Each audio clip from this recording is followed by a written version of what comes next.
नमस्कार, ABP sports live पर स्वागत है आपका। भारत बनाम ऑस्ट्रेलिया पहला टेस्ट मैच पर्थ के मैदान पर 150 run team India all out होती है, लेकिन उसके बाद की कहानी, टी सेशन के बाद की कहानी शानदार रहती है। ऑस्ट्रेलिया को 67 पे 7 बिल्कुल बैकफुट पर, गजब की गेंदबाजी। यहां पर बल्लेबाजों के लिए दिन पर्थ के मैदान पर अच्छा नहीं रहा, चाहे वो भारतीय टीम हो चाहे वो ऑस्ट्रेलियन टीम हो, लेकिन गेंदबाजी जिस तरीके से हुई है भारतीय टीम की, जिस तरीके से गेंदबाजी हुई है ऑस्ट्रेलियन टीम की, लेकिन ऑस्ट्रेलिया ने 150 बनवाए हैं। भारत 67 पे 7 करके बैठा है। कल के दिन की जब शुरुआत होगी, आई थिंक ऑस्ट्रेलियन बल्लेबाजों के लिए बहुत मुश्किल, क्योंकि मॉर्निंग सेशन होगा, मॉइस्चर होगा, आसान नहीं, और भी प्रॉपर बल्लेबाज नहीं। प्रॉपर बल्लेबाज के नाम पर सिर्फ एलेक्स कैरी हैं, फिर उसके बाद Mitchell Starc, Nathan lion, Hazlewood. हालांकि बल्ले से कंट्रीब्यूशन उनका हो सकता है, बट प्रॉपर बल्लेबाजी एलेक्स कैरी के अलावा किसी के पास नहीं। बिल्कुल, ऑस्ट्रेलिया बहुत ज्यादा मुसीबत में इस समय, क्योंकि जिस तरीके का उनको स्टार्ट मिला था 150 पर आउट होने के बाद, ये किसी ने भी एक्सपेक्ट नहीं किया था। लेकिन उतनी अच्छी गेंदबाजी, जसप्रीत बुमराह, हर्षित राणा की वो गेंद जिस पर ट्रेविस हेड आउट हुए,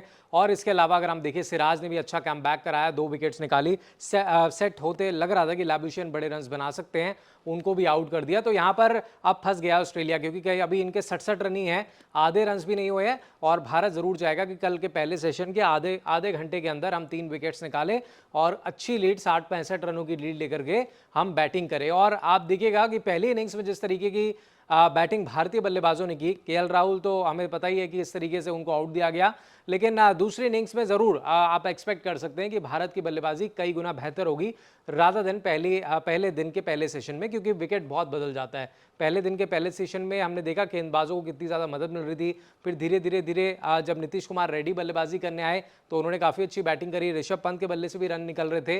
तो जैसे जैसे गेंद पुराना होता जाएगा, विकेट भी पुराना होगा दूसरे तीसरे दिन, और वहाँ पर आप देखेंगे कि रन्स बनेंगे। तो ऑस्ट्रेलिया ये भी सोच रहा होगा कि हमने ये सेशन क्यों हमने 7 विकेटें निकाल दी, 2-4 विकेटें गिरती, एटलीस्ट हमारे पास विकेट इन हैंड होती तो हम कल आकर के रन्स बनाते। लेकिन अब ऑस्ट्रेलिया भी यही सोच रहा होगा कि भाई हम कैसे 150 तक पहुंचे। अभी तो बहुत दूर की बात, लीड चढ़ाने की तो बहुत दूर की बात है, कि एटलीस्ट जो रन्स इन्होंने बनाए उसको कैसे हम अपना यूटिलाइज करें। बिल्कुल, देखिए लीड लेने की बात तो बहुत दूर, क्योंकि अभी बहुत पीछे हैं, मात्र 3 विकेट हाथ में है। बट जैसे बताया आपने कि बल्लेबाजों के लिए अब यहां से चीजें जो है कंपैरेटिवली आसान होने वाली हैं, क्योंकि जैसे जैसे विकेट और आगे बढ़ेगा, दूसरे तीसरे दिन कंपैरेटिवली आसान रहेगा, लेकिन फिर जैसे तीसरे दिन आखिरी सेशन होगा, चौथा दिन होगा, बल्लेबाजी और मुश्किल हो जाएगी। लेकिन टीम इंडिया को उतना सोचने की जरूरत नहीं, क्योंकि जो आखिरी इनिंग्स होगी इस मैच की, जो चौथी पारी होगी, वो ऑस्ट्रेलिया के हिस्से आनी है। और अगर भारतीय टीम दूसरी पारी में अच्छा खासा लीड ले लेती है, 250 प्लस अगर टीम इंडिया के पास लीड है, और अगर उतना ऑस्ट्रेलिया को चेस करना इस मुकाबले में, तो चीजें बहुत मुश्किल ऑस्ट्रेलिया के लिए होने वाली हैं।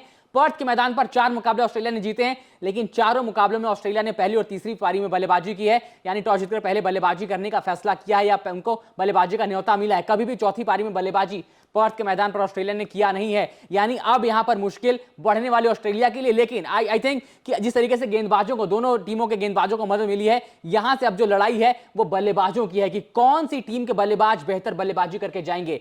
जो टीम अब बेहतर बल्लेबाजी करेगी अपनी दूसरी इनिंग्स में, आई थिंक मुकाबला उसकी तरफ ज्यादा झुकने वाला है। लेकिन तारीफ बनती है भारतीय गेंदबाजों की। तो आज का डे रिपोर्ट अगर आप देखें तो भारतीय बल्लेबाजी शुरू होती है, केएल राहुल का वहां पर विकेट गिरता है, थोड़ा सा विवादित चीजें रहती हैं, बट ऋषभ पंत, नीतीश कुमार रेड्डी एक हाईलाइट रहते हैं। ऋषभ पंत अगेन वो सेवियर बन के आते हैं, नीतीश कुमार रेड्डी डेब्यूटांट, बट गजब का काउंटर अटैक, अच्छी बल्लेबाजी। लेकिन उसके बाद जब गेंदबाजी करने टीम इंडिया आती है, मतलब सब कुछ वहां पर टीम इंडिया के फेवर में। भले आप पहला दूसरा सेशन बांट दें, पहला सेशन ऑस्ट्रेलिया, दूसरा सेशन बांट दें, बट तीसरा session complete domination bye team India. तो डे रिपोर्ट यही है कि भारतीय गेंदबाजों के नाम रहा आज का दिन बैकफुट पर ऑस्ट्रेलिया। कल के दिन की शुरुआत टीम इंडिया यही नहीं चाहेगी कि ज्यादा से ज्यादा यहां रन लगे, जल्दी से जल्दी 3 विकेट, जल्दी टीम इंडिया अपनी झोली मिले, और जब बल्लेबाजी करने आए तो ज्यादा रन बोर्ड्स पे लगाए टीम इंडिया। बिल्कुल बिल्कुल, और यहाँ पर टीम इंडिया अभी एडवांटेज में है, और इंडिया को एडवांटेज बनाई रखनी होगी। कल जल्द से जल्द आए और विकेट्स निकाले 3, और पूरा दिन बैटिंग करे, क्योंकि इतना आसान नहीं है इस विकेट पर बैटिंग करना। हमने देखा है कि विकेट ही ऐसा बनाया गया कि तेज गेंदबाजों को मदद कर रहा है।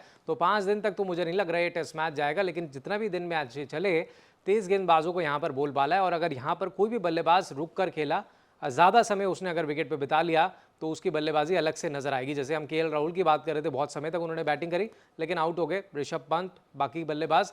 तो लेट्स होप कि कल का दिन भारत के लिए और अच्छा रहे। बिल्कुल, चलिए जी, तो डे 1 पर अपनी ओपिनियंस जो हैं, आपकी जो राय है हमें कमेंट सेक्शन में जरूर बताएं, और कल क्या हो सकता है इस मुकाबले में अपनी राय उस पर भी हमें जरूर कमेंट्स में लिखें। और अगर आपको वीडियो पसंद आई तो उसे लाइक करें, शेयर करें, और स्पोर्ट्स से जुड़ी तमाम अपडेट्स और खबरों को जानने के लिए सब्सक्राइब करें एबीपी स्पोर्ट्स लाइव को।